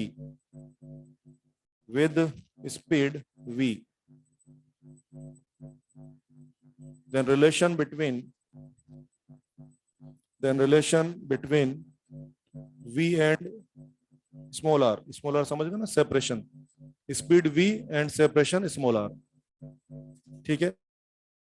और ध्यान दीजिए मैं इसका आंसर पहले लिख रहा हूं आपको, नीट में जेई में दोनों जगह इसका जो final v proportional to r power minus half. अब क्यों था कैसे था, मैं ये आंसर बनाना, बोली क्या क्या v और r का रिलेशन है ना बेसिकली। तो एग्जाम में जो ऑप्शन थे उसमें जो बेस्ट आंसर था वो ये था। अब हमें ये लाना है तो लाना है, तो अब बात करते हैं, जानबूझ के लिखा मैंने। चलो काम शुरू करते हैं। पहली बात तो मुझे बताइए, पूरा सवाल में पूरा कहानी सुनाया था, दो पेंडुलम है, ये सब पूरा था। ओके, क्या बोला आपने, एंगल स्मॉल है, तो बोलिए क्या टेन थीटा को मैं साइन थीटा लिख सकता हूँ, यस। टेन थीटा को मैं साइन थीटा लिख चुका हूँ और क्या रिलेशन मेरे पास आया हुआ है, इसी को थोड़ा सा आगे बढ़ाना है। कैसे बढ़ाना है, यस, मैं लिखने जा रहा हूँ r q was two k Q square l upon m जी, ये तो मेरे को आ चुका है, एंगल स्मॉल के मामले में आया हुआ है ना। अच्छा इस कहानी को विजुअलाइज करा दूं आपको, देखो ना, मुझे बताएंगे दोनों या रिपल्शन की वजह से, रिपल्शन आई थिंक मामला इस तरह से था और इक्विलिब्रियम में था। ये कॉमन सेंस की बात मुझे बताओ, ये दोनों अभी बिल्कुल इक्विलिब्रियम में टिके हुए अपनी जगह, दोनों का चार्ज फिक्स है। लेकिन सोचो अगर चार्ज कम होने लग जाए, लीक होने लग जाए, तो चार्ज कम कम कम, चार्ज कम कम कम तो रिपल्शन भी कम कम कम, तो बोलिए वहीं रहेंगे थोड़ा पास आएंगे, खेल समझ में आ गया होगा? यस। हमसे कह रहा है कि चार्ज लीक हो रहा है और चार्ज लीक हो रहा है, दोनों बॉल्स क्या हो रही है, पास आ रही है, ये सीन चल रहा है। तो बॉल्स की स्पीड v और सेपरेशन और r में रिलेशन चाहिए, ये सवाल हो गया। क्लियर? और ये सवाल किस कंडीशन में बोला गया है? एंगल इज स्मॉल, और एंगल स्मॉल की कंडीशन में प्रोसेस कर चुका हूं, ये आंसर है। मेरी इस कहानी को सुनने के बाद मुझे बताइए, जो कहानी मैंने सुनाई उसके हिसाब से बताइए, इनमें कौन कौन वेरी कर रहा है? चार्ज कांस्टेंट की वेरी कर रहा है, आर कांस्टेंट की वेरी कर रहा है, मास कांस्टेंट है, जी कांस्टेंट है, लेंथ ऑफ स्ट्रिंग भी कांस्टेंट है, और KO2 भी कांस्टेंट है। यार तो भाई साहब ऐसे जो कांस्टेंट लोग उनको रखेंगे, भगा दो उनको, क्या करना है उनका? तो कांस्टेंट को भगा रहा हूँ सबको, मैं जानबूझ के भगा रहा हूँ। क्या आर क्यूब प्रोपोर्शनल टू क्या क्यू स्क्वायर? आप इन्हें बोला है ना, जो लोग कांस्टेंट उनको भगा दो, और भगाते तो क्या प्रोपोर्शनलिटी लगा सकता हूँ ना मैं? इक्वल हटा दिया। The only variable we are having in this story is r and q. जो कहानी मैंने सुना उसमें एक तो आर चेंज हो रहा है और एक क्यू चेंज हो रहा है, उनको रखो, बाकी वो मैंने रवाना कर दिया। And what you are saying, क्या ये दोनों चीजें टाइम के साथ चेंज हो रही हैं? मेरी कहानी में ये दोनों चीजें टाइम के साथ चेंज हो रही हैं, तो फिर मुझे अधिकार है कि मैं इन दोनों को टाइम के रेस्पेक्ट में डिफरेंशिएट कर सकता हूँ। क्या मैं इसको ऐसा लिख दूं, क्या q proportional to r power 3/2? अब मैं इन दोनों को टाइम के रेस्पेक्ट में डिफरेंशिएट कर रहा हूँ, बोला है कि ये दोनों टाइम के साथ चेंज हो रहे हैं, तो मैं इनको टाइम के रेस्पेक्ट में डिफरेंशिएट कर रहा हूँ। dq/dt प्रोपोर्शनल टू 3/2, और r की पावर क्या हाफ हो जाएगा ये, और साथ में क्या आ जाएगा dr/dt। पता लग रहा है डिफरेंशिएशन? टाइम के रेस्पेक्ट में डिफरेंशिएट किया, कर दिया। अब जरा शब्दों में ध्यान दीजिए। बेटी कांस्टेंट है, उसने बोला है चार्ज लीक हो रहा है कांस्टेंट रेट से, पढ़ के देख लो। चार्ज लीक हो रहा है, नहीं है कांस्टेंट रेट से, तो क्यू वेरी कर रहा है, लेकिन dq/dt कांस्टेंट रेट, तो क्या dq/dt अपने आप में कांस्टेंट हो गया? यस। बच्चों 3/2 तो वैसे ही कांस्टेंट है। वो dr/dt इज इट v? अरे rate of change of separation is it v? Yes. तो देखो ना क्या सीन बचा, v तो ये रहा और r की पावर हाफ ये रहा, that all is constant. v into r की पावर हाफ, बाकी सब कांस्टेंट। तो बोलिए क्या मैं कह दूं v proportional to r power minus half? आखिर फाइनल आंसर जिस फॉर्मेट में है, क्या वहां तक जाना पड़ेगा ना? मैं चाहता तो यहां भी रुक सकता था ना। अब कोई मुझे बोलेगा यार यहां से यहाँ क्यों गए, अरे एग्जाम में जो आंसर था इस फॉर्म में था, तो अकॉर्डिंगली मैनेज तो करना पड़ेगा। लिख लें, कोई कष्ट हो तो पूछें, किसी के भी पेट में दर्द हो बात कर सकते हैं, कोई स्टेप में परेशानी आ रही हो, कोई कॉन्सेप्ट वाइज परेशानी आ रही हो, पूछ सकते हैं। और कोई ये नहीं कहे कि बड़ा क्वेश्चन है, मैंने नहीं बनाया, एग्जाम में है, नीट में है।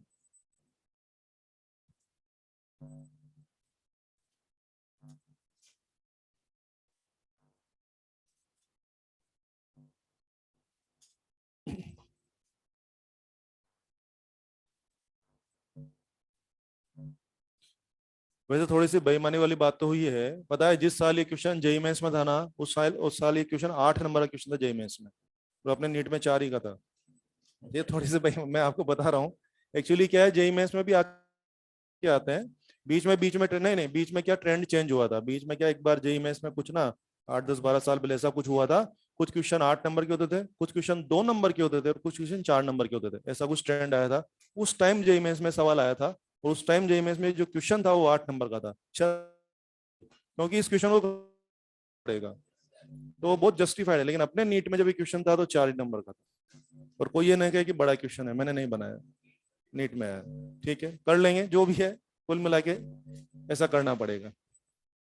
बड़ा क्वेश्चन सभी के लिए बड़ा क्वेश्चन, उसमें क्या करेंगे, चले संभाल लोगे भाई। तो ये सब था पेंडुलम के क्वेश्चंस के बारे में, मुझे लगता है सब समझ में आपको आ गया होगा।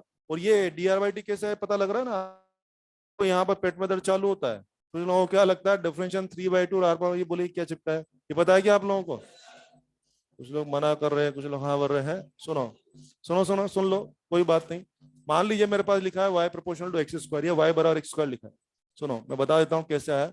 मान लो मेरे पास लिखा है y बराबर एक्स स्क्वायर। अगर मुझे कोई कहेगा कि डिफरेंशिएट करिए विद रिस्पेक्ट टू x, तो पता है मैं क्या करूंगा? dy/dx बराबर 2x, और x का differentiation with respect to x, तो पूरा ऐसा लिखते हैं हम। लेकिन dx और dx तो कट जाएगा, तो अपनी आदत में क्या आया हुआ है, बस 2x लिख खत्म कर।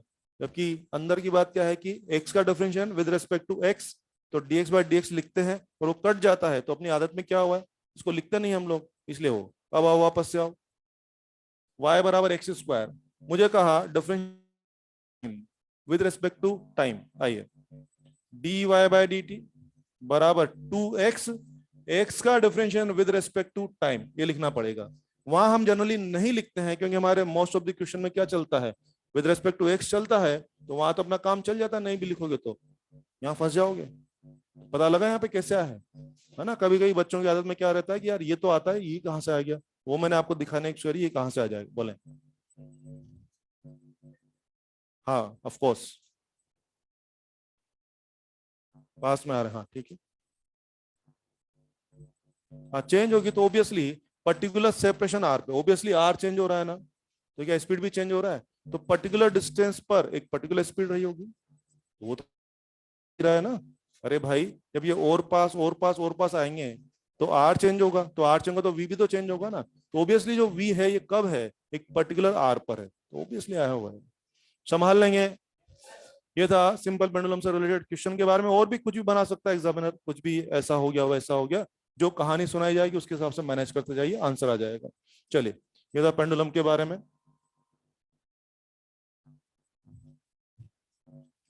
अब हमें बात करनी है इक्विलिब्रियम के बारे में।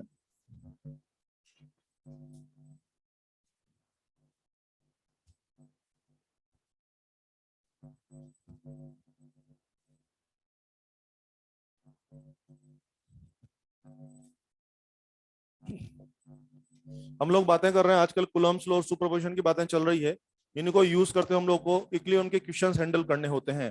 अगर मैं बोल रहा हूँ कि ये पार्टिकल इक्विलिब्रियम में, इसका मतलब क्या हो गया कि इस पार्टिकल में नेट फोर्स 0 हो रहा होगा, yes.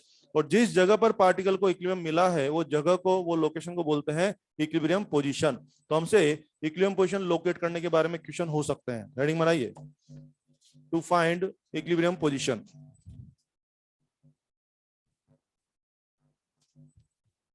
To find equilibrium position.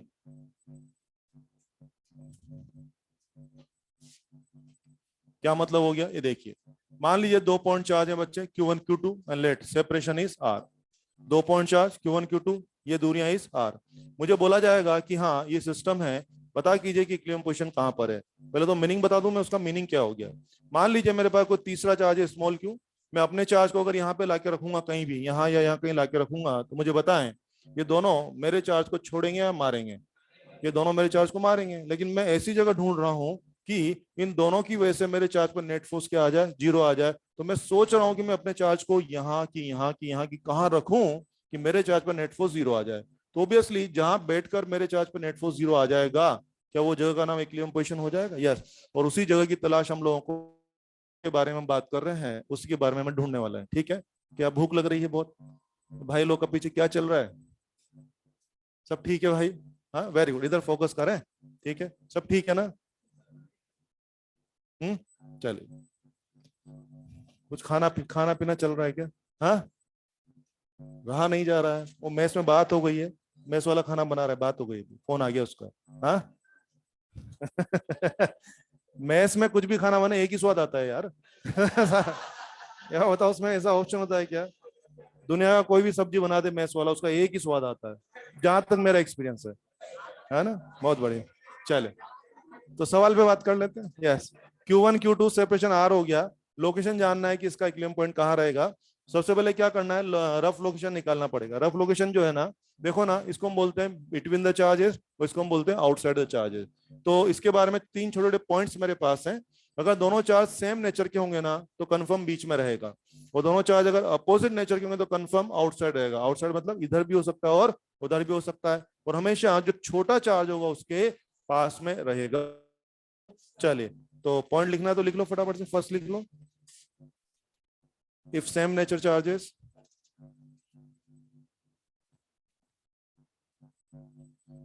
Same nature charges then between, short में लिख रहे हैं बिटवीन द चार्ज है ना। दूसरा लिख दो, ये अपोजिट नेचर देन आउटसाइड। तीसरा लिख दो, always close to small magnitude, small magnitude charge, always close to small magnitude charge. बस, अब हमें इनके बारे में क्वेश्चन प्रैक्टिस करनी है। क्वेश्चन प्रैक्टिस शुरू करने के पहले थोड़ा सा आंसर दे दीजिए मुझे जरा। हाँ जी, बोलो, दोनों प्लस प्लस, बीच में क्या आउटसाइड, दोनों माइनस, बीच में, और प्लस और बीच में होना कि आउटसाइड होना, किधर भी होना मगर छोटा के पास में होना है। ये बात पक्की हो गई है अपनी, ठीक है। चलिए, रफ लोकेशन इससे आ जाएगी बच्चे। अगर कभी मुझे एग्जैक्ट लोकेशन निकालना होगा तो रफ लोकेशन आने के बाद थोड़ा सा पेन चलाएंगे तो एग्जैक्ट लोकेशन भी आ जाएगा। चलिए शुरू करते हैं। 4q and let it is q and let दूरियां is r। 2 पॉइंट चार्ज है, हमसे कहा जा रहा है कि इक्विलिब्रियम पोजीशन को लोकेट करना है। फर्स्ट ऑफ ऑल आप मुझे बताइए बीच में क्या आउटसाइड, बीच में और छोटा के पास, तो बोलिए क्या कुछ इसके नजदीक होगा? तो पता है कई बार तो 4 ऑप्शन सिर्फ इस तरह से होते हैं, किसके लेफ्ट किसके राइट। 4 ऑप्शन बोलता हूँ, आंसर चाहिए। क्यू के लेफ्ट, क्यू के राइट, 4q के लेफ्ट, 4q के राइट। क्यू के लेफ्ट, अगर आपने बोला यहाँ है तो ये क्यू के लेफ्ट। वैसे जो क्यू का लेफ्ट है वो 4q का राइट भी तो है, मगर ये किसके हिस्से में आ रहा है? क्यू के हिस्से में, तो better answer will be Q के लेफ्ट। अगर बाय द वे यहाँ आया होता तो क्या बेटर आंसर 4q का राइट हो जाता? तो मेक श्योर जिसके ज्यादा नजदीक हो ना उसी के हिसाब से आंसर देना है। तो रफ आंसर की अगर बात करूं तो बोलिए इक्विलिब्रियम पोजीशन कहां पर है, बोलिए एक लाइन में आंसर दीजिए। किसके लेफ्ट है किसके राइट? क्यू के लेफ्ट, लेफ्ट ऑफ क्यू। ये हो गया रफ आंसर। 4 ऑप्शन में चले जाइए, 4 ऑप्शन से आंसर मिल जाएगा। फिर भी अगर नहीं मिल रहा है एग्जैक्ट डिस्टेंस है तो पेन चलाना पड़ेगा। कैसे? मान लेते हैं यहाँ पर है, मान लेते हैं से एक्स दूर पर है। अगर ये वाकई में इक्विलिब्रियम पॉइंट है बच्चे, तो अगर यहाँ मैं कोई क्यू चार्ज रखूंगा उस पर नेट फोर्स 0 आना चाहिए। यस, नेट फोर्स 0 आना चाहिए। ये वाला इसको भगा रहा होगा और वो वाला भी इसको भगा रहा होगा। क्या दोनों फोर्स बराबर 0 करने के लिए क्या दोनों को इक्वेट कर दें? ओके, दोनों फोर्स इक्वेट करते हैं। आइए,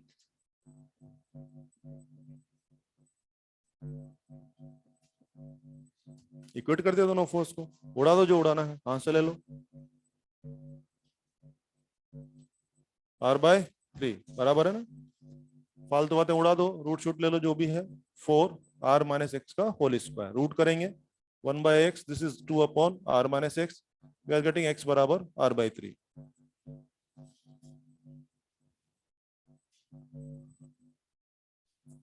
तो पहले तो रफ लोकेशन हमेशा निकाल ली जाए, और रफ लोकेशन निकालने के बाद ऑप्शन से अक्सर आपका काम हो जाएगा। मैं फिर बोल रहा हूँ, रफ लोकेशन आ जाएगी ना, ऑप्शन देखिए अक्सर आपका काम हो जाएगा। फिर भी नहीं हो तो आप क्या कर सकते हैं, एग्जैक्ट लोकेशन निकालने के लिए रफ लोकेशन पे कोई पॉइंट चार्ज क्यू रख दें, उस पर 2 फोर्स जो लग रहे हैं उनको आपस में इक्वेट कर दीजिए, काट पीट के आंसर आ जाएगा। आई थिंक 2 आंसर हो सकते हैं वर्ड्स में बोलेंगे तो। क्या क्या डिस्टेंस होगा, क्यू से r/3 या 4q से 2r/3? मैं देखूंगा ऑप्शन में क्या अवेलेबल है, वो मैं टिक कर दूंगा, दोनों अपनी जगह सही है। ठीक है, चलिए अगला पार्ट, अगला क्वेश्चन।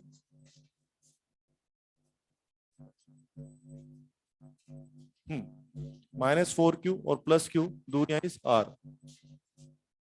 हाँ जी, बीच में क्या आउटसाइड, आउटसाइड बोले तो या तो इधर होगा या तो इधर होगा। छोटे के पास होगा, विच वन इज छोटा, क्यू या -4q?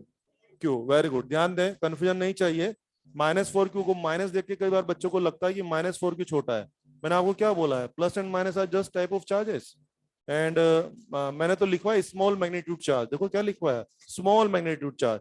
ऑब्वियसली कौन छोटा है, क्यू चार्ज छोटा है। से बताइए एक बार में, किसके लेफ्ट या किसके राइट?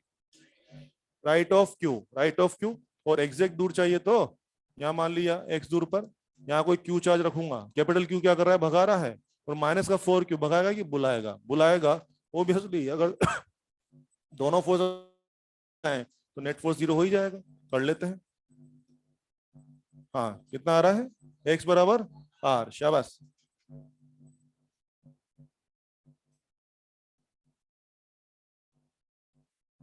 चेक कर लीजिए।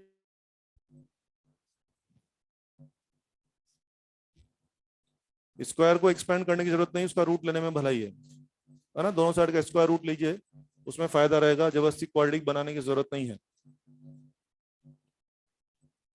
x बराबर r, वर्ड्स में 2 आंसर पॉसिबल है। q से कितनी दूर पे है, r। -4q से, हाँ हाँ शाबाश, 2r।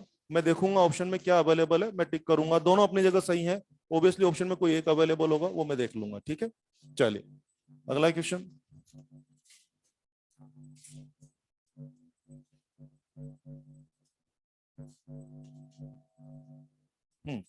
प्लस का 4q, प्लस का 4q, common sense, is it mid point? Mid point, obviously इसमें तो कुछ कष्ट भी नहीं करना। चलो फिर भी अपने पॉइंट्स के हिसाब चलो, क्या हो जाएगा, प्लस प्लस क्या बीच में होना पड़ेगा, और छोटा के पास, विच वन इज छोटा, नो वन इज छोटा, क्या दोनों से ठीक बराबर दूर पे होना पड़ेगा?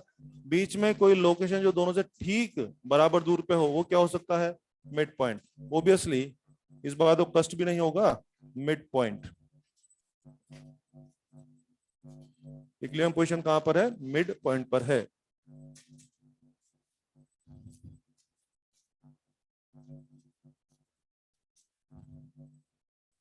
अगला क्वेश्चन।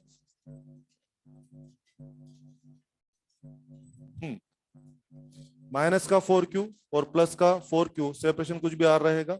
मुझे सिर्फ आपसे सुनना है कि इक्विलिब्रियम पोजीशन किसके लेफ्ट या किसके, हिसाब लगा के बोलिए, किसके लेफ्ट या किसके राइट?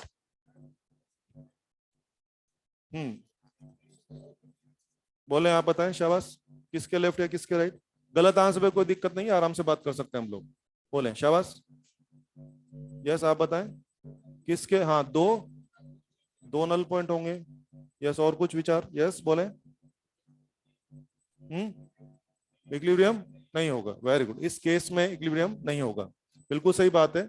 और क्यों नहीं होगा मुझे उसका जवाब देना चाहिए कि क्यों नहीं होगा, है ना? अभी जैसे बच्चे अलग अलग जवाब दे रहे थे, कोई बोल रहे हैं एक होगा, दो होगा वगैरह, सारे बातों का डिस्कशन कर लेते हैं कहाँ और क्यों होगा। आइए विचार करें इसके बारे में। फर्स्ट ऑफ ऑल जो मैंने 3 पॉइंट लिखा है तो उनसे विचार करते हैं। यस प्लस और माइनस बीच में क्या? आउटसाइड।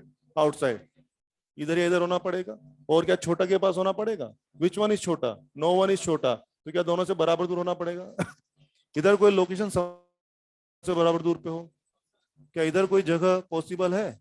नहीं है। तो बोलिए इधर इधर में है कि नहीं है? नहीं है।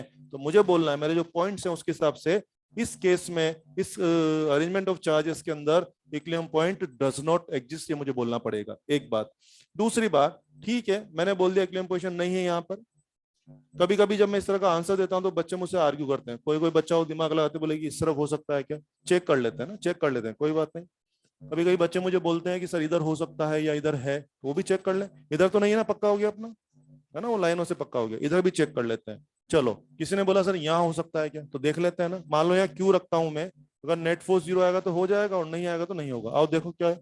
-4q बुलाएगा और 4q भगाएगा। नेट फोर्स 0 की नॉन जीरो? Non zero. तो बोलो इक्विलिब्रियम पोजीशन है कि नहीं है? नहीं है। कोई बच्चा मेरे को बोलता है sir mid position, mid position पे क्यू रखता हूँ ना। आओ, -4q बुलाएगा, प्लस का 4q भगाएगा। नेट फोर्स 0 की non zero? Non zero. Equilibrium बच्चा मुझे बोलता है सर यहाँ हो सकता है, चेक कर लेते हैं भाई, क्यू रख दिया। यस, -4q बुलाएगा, प्लस का 4q भगाएगा। नेट फोर्स इधर कोई जगह मिल रही है कि आपको जहाँ नेट फोर्स 0 आ जाए? नहीं मिल रही है। और नहीं है तो नहीं है। इधर भी कोई जगह नहीं मिली है, इधर भी कोई जगह नहीं मिली है। डिक्लेयर करना पड़ेगा in this arrangement of charges equilibrium position does not exist. Clear है सबको? इस वाले सवाल में या इस अरेंजमेंट में इक्विलिब्रियम पोजीशन उपलब्ध ही नहीं है, अवेलेबल ही नहीं है। तो इस सवाल के माध्यम से एक बात और पता लग जानी चाहिए आपको। क्या मैं एक स्टेटमेंट दे दूं? Each and every arrangement of charges has equilibrium position. Very good. Equilibrium position होगा कि हो सकता है? कुछ अरेंजमेंट में आपके लिए इक्विलिब्रियम पोजीशन मिल जाएगा और कोई कोई अरेंजमेंट ऐसा हो भी सकता है जिसमें इक्विलिब्रियम पोजीशन अवेलेबल ही ना हो। ये भी हमें इस माध्यम से, इस सवाल के थ्रू एक बात हमें ये भी पता लग गई है। ऐसा कोई नहीं है कि कुछ भी चार्ज का सिस्टम देंगे वहां इक्विलिब्रियम पोजीशन होगा ही होगा या हो सकता है। तो अगर होगा तो ढूंढ लेना, मिल जाएगा। और अगर नहीं मिल रहा है, नहीं है, तो फिर बोलना पड़ेगा इस केस में neutral point does not exist. वैसे आपने बोला है इस केस में neutral point does not exist, इस बात को कहने का एक और तरीका है, इट एग्जिस्ट एट इनफाइनाइट। मतलब मुझे ऑप्शन, मान लो कभी ये सवाल दिखता है मेरे को कहीं पे, तो हो सकता है कि वहां ये ऑप्शन ही ना हो कि डज नॉट एग्जिस्ट। तो इस बात को लिखने का दूसरा अंदाज क्या होगा? Exist at infinite. क्योंकि बॉस जो नहीं होता है वो कहाँ होता है? इनफाइनाइट। अरे जब हम नहीं थे दुनिया में तो हम कहाँ थे? इनफाइनाइट पे। और फिर से जब नहीं होंगे, ऑफ कोर्स, और फिर से जब हम नहीं होंगे फिर से कहाँ होंगे? इनफाइनाइट पे। तो ऑब्वियसली जो दुनिया में नहीं होता है वो कहाँ होता है? इनफाइनाइट पे। तो अगर इक्विलिब्रियम पोजीशन नहीं है तो इस बात को आप क्या कह सकते हैं? It exist at infinite.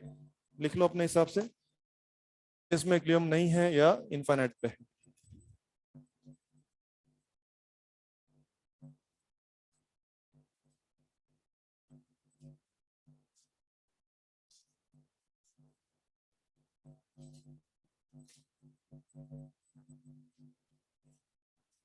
ठीक है, कंफर्टेबल है? चलिए बढ़ाते हैं। मैंने आपको दो चार्ज के वेरियस अरेंजमेंट बना के बताए। कहीं पर इक्विलिब्रियम पोजीशन था, कहीं पर नहीं था। सारी बातचीत आपको आ गई है। एक छोटी सी बात और करेंगे। अभी आप देख रहे हैं ये सारे सवाल में क्या है, 2 पॉइंट चार्जेस है ना, 2 पॉइंट चार्ज, इसमें तो आप इक्विलिब्रियम पोजीशन ढूंढ ही लेंगे। एक कॉमन सेंस की बात करते हैं बच्चे, अगर कोई भी रेगुलर पॉलीगन हो जिसमें सभी कॉर्नर पर सेम चार्जेस हो, सभी कॉर्नर पर सेम चार्जेस बोले तो वैल्यू वाइज भी सेम और नेचर वाइज भी सेम, तो बोलिए क्या उसका सेंटर क्या वाकई में इक्विलिब्रियम पोजीशन हो जाएगा? कॉमन सेंस की बात है, रेगुलर पॉलीगन।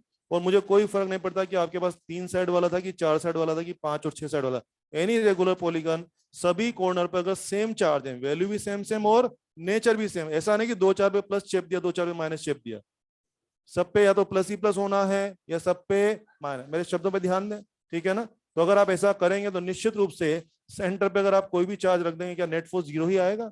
आएगा कि आकर ही रहेगा? तो फिर मैं एक स्टेटमेंट दे सकता हूं, regular polygon having same charges at each corner, its centre is always equilibrium position. Common sense की बात है, तो फोटो बना लो, समझ में आ जाएगा।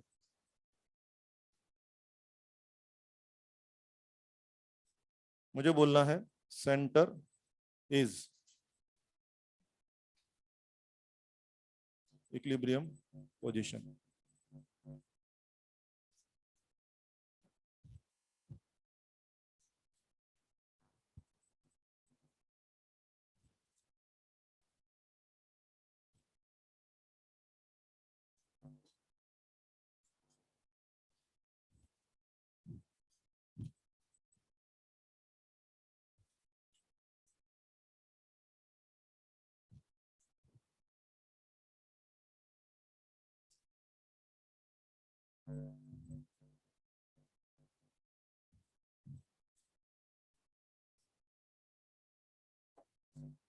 लिखा है सबने? ठीक है। सवाल को आगे मैं आगे बढ़ रहे हैं हम लोग, आगे बढ़ने के लिए एक मैसेज आपको देता हूं क्योंकि मुझे उस मैसेज को यूज करना है। यार अगर आप मुझे कह रहे हैं कि इक्विलिब्रियम पोजीशन है, क्या इक्विलिब्रियम पोजीशन है ना ये वाली? तो इसका मीनिंग क्या हो गया कि यहाँ में कोई चार्ज रखूंगा उस पर नेट फोर्स कितना आएगा? 0 आएगा। एक बार बताना जरा, अगर मैं यहाँ प्लस का 2 कूलम रखूंगा तो नेट फोर्स 0 आएगा ना? अगर इसकी वजह में माइनस का 3 कूलम रखूंगा तो भी 0 आएगा, इवन 50 कूलम भी 0 आएगा, इवन 100 कूलम भी 0 आएगा। तो क्या कहूं मैं आपसे, इस पर्टिकुलर चार्ज की खुद की वैल्यू मैटर करती है कि नहीं करती? यस, वेरी गुड, आपने बहुत अच्छा बोला है। अगर आपका चार्ज पार्टिकल वाकई में इक्विलिब्रियम पोजीशन पे बैठा है तो वो हर हाल में इक्विलिब्रियम में होगा, उसकी खुद की वैल्यू मैटर करती है कि नहीं करती? नहीं करती, ये बात अपनी पक्की हो गई है। इक्विलिब्रियम शब्द पढ़ रहे हैं आजकल, इसमें भी 2 अलग अलग टर्म चलती हैं इक्विलिब्रियम। एक होगा इसमें पार्टिकल का इक्विलिब्रियम और एक कभी कभी होता है सिस्टम का इक्विलिब्रियम। 2 तरह के शब्द होते हैं सवालों में, पार्टिकल इक्विलिब्रियम या सिस्टम इक्विलिब्रियम। तो वो सब कैसे देखना है वो पकड़ते हैं। पेन हटाओ मुंह में से, पेन हटाओ, शाबाश। हाँ, पेन नहीं खाना है। पार्टिकल का इक्विलिब्रियम हो चाहे सिस्टम का इक्विलिब्रियम हो, पेन किसी भी हाल में नहीं खाना है।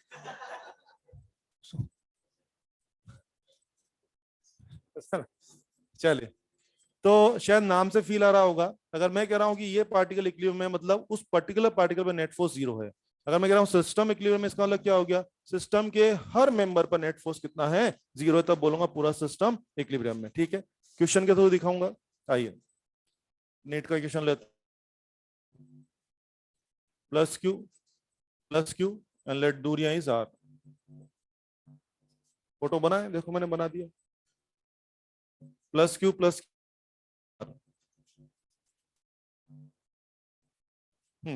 क्वेश्चन लिखें साथ में, find position and value of charge small Q. Find position and value of charge small Q लिखना। हाँ, फोटो में तो कैपिटल क्यू बच्चे, लेकिन आपको स्मॉल क्यू लिखना है, चार्ज स्मॉल क्यू। फिर ऐसा करके 2 सवाल, फर्स्ट फॉर इट्स इक्विलिब्रियम, दूसरा फॉर सिस्टम इक्विलिब्रियम।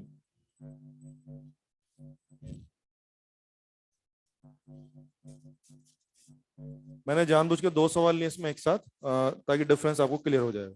चलो एक एक सवाल को पकड़ते हैं। हाँ बच्चे, 2 सवाल हैं, पहला क्या है? फॉर इट्स इक्विलिब्रियम, दूसरा फॉर सिस्टम इक्विलिब्रियम। दूसरे सवाल को भूल ही जाते हैं, चलो पहले पे फोकस करते हैं। क्वेश्चन की डिमांड समझिए आप लोग। मैंने बोला है कि मैं अपना स्मॉल क्यू चार्ज यहाँ ला के रखना चाह रहा हूँ और मैं चाहता हूँ कि इट्स इक्विलिब्रियम, मेरे स्मॉल क्यू पर क्या आना चाहिए? नेट फोर्स 0 आना चाहिए। तो मैंने आपसे कहा कि एक तो जगह फाइनलाइज कराइए और एक वैल्यू फाइनलाइज कराइए। जगह क्या कहीं भी रख दें या इक्विलिब्रियम पोजीशन पे रखें?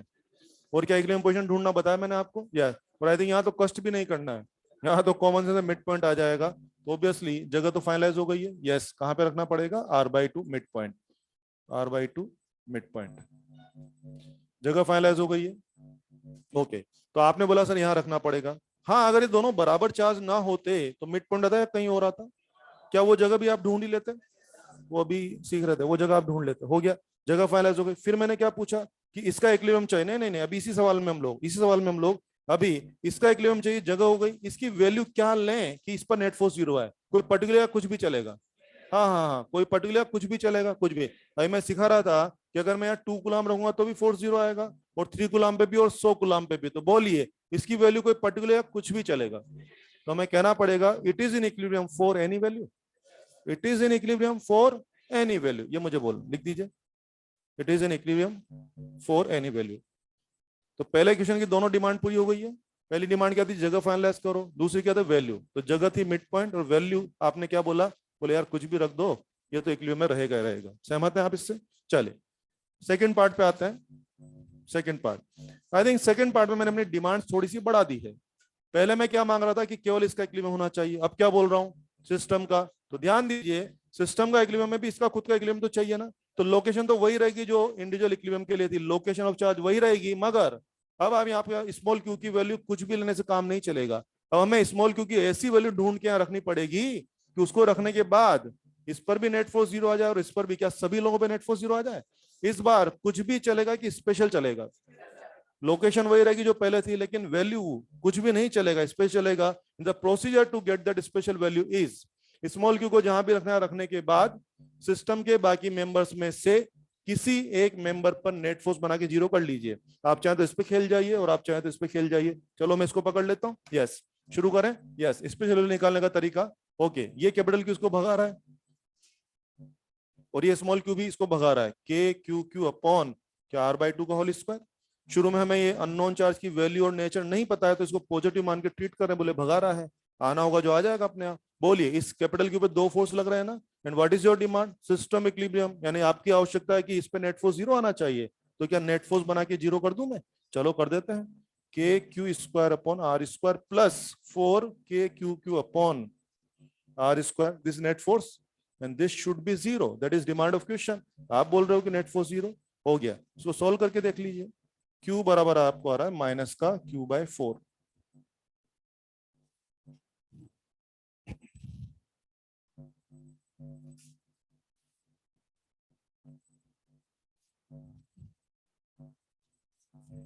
बड़ा कॉमन क्वेश्चन है, आपने देखा मॉड्यूल में हर जगह क्वेश्चन चिपका हुआ है, कितनी भी किताब कर लो, हर किताब में क्वेश्चन मिल जाएगा आपको।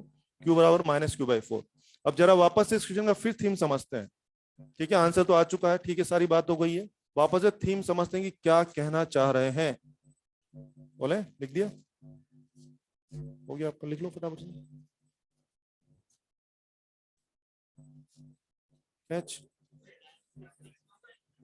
स्मॉल क्यू लिख।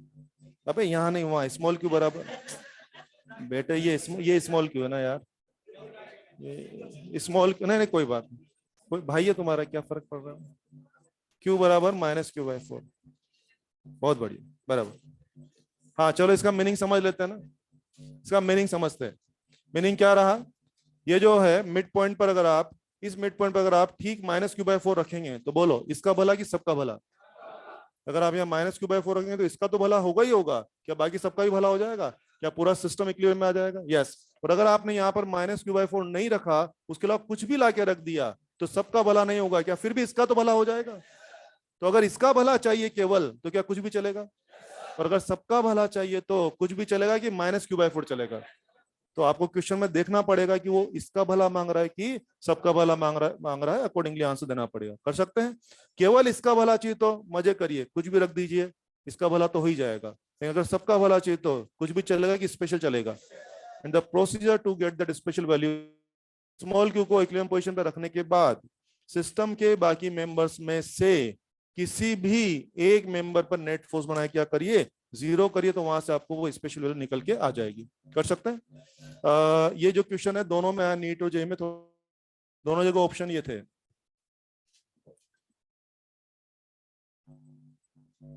ओके, आंसर चाहिए। नीट के एग्जाम में क्वेश्चन की भाषा ये थी कि what should be the value of small Q for its equilibrium. क्या एनी ऑफ अबव? जेई में what should be value of small Q for system equilibrium. क्या खेल समझ में आ गया ना?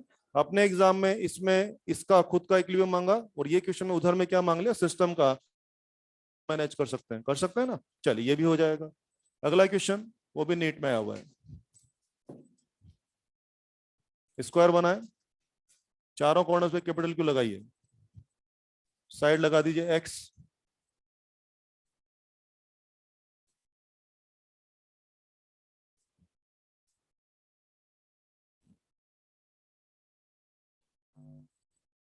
और क्वेश्चन लिखें कि find position and value, find position and value of small Q. जी हाँ, स्मॉल क्यू ही लिखना है, small Q for system equilibrium.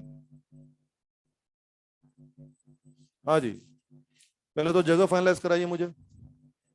Common sense, जगह तो फाइनलाइज हो गई, तो सेंटर पे रखेंगे क्यू, है ना, ये रखेंगे। और क्या मांगा है, कुछ भी चलेगा कि स्पेशल चलेगा? हाँ हाँ, क्यों स्पेशल क्यों चलेगा? मैं इसका भला मांग रहा हूँ कि सबका भला, सबका भला।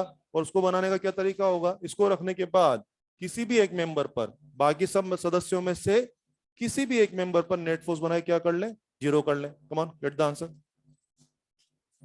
आंसर लाइए, 30 सेकंड है आपके पास, 30 सेकंड्स।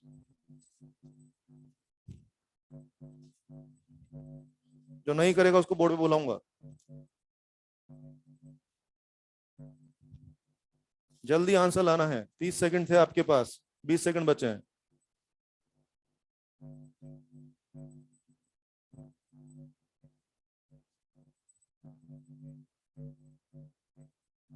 नहीं, गलत है, चेक करो दोबारा। नहीं, गलत है बेटे, चेक करो, चेक करो, जल्दी चेक करो, गलत है। नहीं, ये भी गलत है, चेक करो। शाबाश। हाँ बोल फैन, हाँ शाबाश शाबाश, लिख। क्यों कहाँ गया अभी तेरा? हाँ नहीं नहीं, मतलब नहीं, उड़ा उसको, लिख उसको, पूरा लिख। सही जा रहा है तू, पूरा लिख। सही जा रहा है, फाइनल एक्सप्रेशन बोल मेरे को।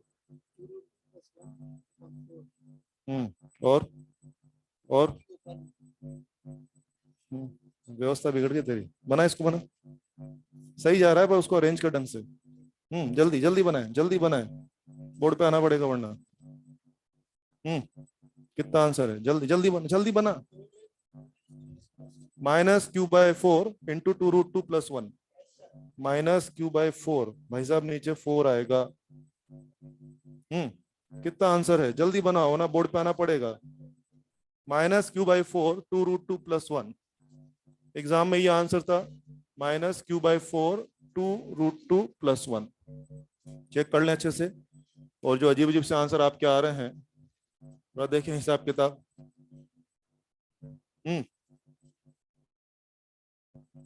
ये कितने फोर्स लगाए भाई तेने? 3 ही लगाए, 4 फोर्स लगाएंगे ना यार। बैठे वहां सेंटर पे, तेने क्यू भी तो रखा है ना, 4 फोर्स लगाएंगे ना यार। आ रहा है बच्चे आपका, आ रहा है, शाबाश। ये आंसर आना चाहिए, चेक करें कितने लोगों का आंसर ये आ चुका है, ईमानदारी से बताएं। शाबाश। फोर्स कितने लग रहे हैं यार, 3 या 4? 4 का हिसाब करके 0 करना है ना, 4 फोर्स का हिसाब करके क्या करना है, 0 करना है।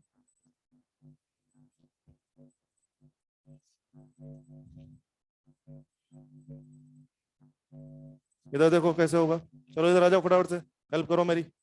इसको पकड़ ले भाई। चलो, क्या रहा, KQ² / x², ये कैपिटल क्यू भी मारेगा इसको, KQ² क्या √2x का होल स्क्वायर। और हाँ, ये स्मॉल क्यू भी भगाएगा कितना, KQQ/x/√2 का होल स्क्वायर। समझते हैं ना, ये क्या है, फुल डायगोनल की आधा डायगोनल। और अभी स्मॉल क्यू का नेचर मुझे नहीं पता, तो पॉजिटिव मानते हुए क्या कर दिया, भगा दिया, हो गया। आई थिंक 4 फोर्स लग रहे हैं बच्चों, हमें नेट फोर्स बना के क्या करना चाहिए, 0। अब जरा ध्यान दीजिए, नेट फोर्स में तुरंत बनाऊंगा और आप मेरी हेल्प करने वाले हैं। क्या आप देख रहे हैं, 4 का नेट करना है, ये दोनों तो बराबर हो 90, क्या √2 times of what, KQ² / x²। और इन दोनों का जो नेट आएगा ये इसी तरफ आएगा, तो इन दोनों का नेट और ये दोनों क्या तीनों जुड़ जाएंगे, यस। तो बोला उसको +2k(x²) + क्या 2x²। बोलिए क्या नेट फोर्स ये आ रहा है हमारे हिसाब से, क्या ये बना पा रहे हैं हम लोग? अगर आज मैं कहता कि नेट फोर्स बताइए, क्या ये एक्सप्रेशन बोलना पड़ता ना? क्वेश्चन की डिमांड क्या है? System should be zero. मुझे स्मॉल क्यू निकालना है ना, तो इस वाले टर्म को तो उधर भेज देता हूं, और इसमें से के Q square by x square common ले लूं क्या? तो देखो क्या बचेगा, √2, और वहां बचेगा प्लस का हाफ। किसमें से? इन दोनों में से। ये बच गया, और इसको मैं उधर भेज रहा हूँ। ठीक है, कितना होगा बेटे? 2k अपॉन के एक्स स्क्वायर। अब देखो आप, के और एक्स स्क्वायर गया, इस क्यू से क्यू स्क्वायर गया, ये हो गया 2√2 + 1/2। उधर क्या बच रहा है? माइनस का 2q। और मुझे क्या चाहिए? स्मॉल क्यू चाहिए ना मुझे, स्मॉल क्यू। तो आप देखो आराम से, small Q is -q/4 2√2 + 1। Exam में आंसर देखो, सब आपको आता है, लेकिन थोड़ा सा इक्वेशंस को, थोड़ा सा मैथमेटिक्स आना ही चाहिए ना। चार फोर्स बच्चे बना सकते हैं। चार फोर्स को क्या करना है? एक तुमने डिस्टेंस का प्रॉपर ध्यान रखो, डिस्टेंस का ध्यान रखना है ना। इसमें देखो डिस्टेंस x आई थी, जबकि इसमें कितनी डिस्टेंस आई? √2x। और इसमें कितनी आ रही है? x/√1। तो ये ध्यान रखो। फिर अभी अपन कल से लेके आज से अपन क्या बातें कर रहे हैं? 2 3 4 फोर्स का नेट निकालने की बातें कर रहे हैं ना। तो इन चारों का नेट समेट के लिखना आपको आना चाहिए। तो नेट आपने लिख दिया, और क्वेश्चन का डिमांड था कि net force should be zero. तो अब उसको मैनेज करना, इधर उधर खिसकाना आपको आना चाहिए। ये आंसर आ रहा है। आंसर आया है नेगेटिव। क्या आपको लगता है नेगेटिव ही आना चाहिए था? यस, नेगेटिव आना ही चाहिए था भाई साहब। अगर नेगेटिव आंसर नहीं आता ना, तो मैं उल्टा चेक करने बैठता कि यार मेरे से कुछ गड़बड़ हो गई। कैसे? इधर आओ, यह बताओ, ये तीनों लोग क्या कर रहे हैं? क्या इसको भगा रहे हैं? और आप चाहते हो ये टिका रहे हैं यहाँ पे, नेट फोर्स जीरो।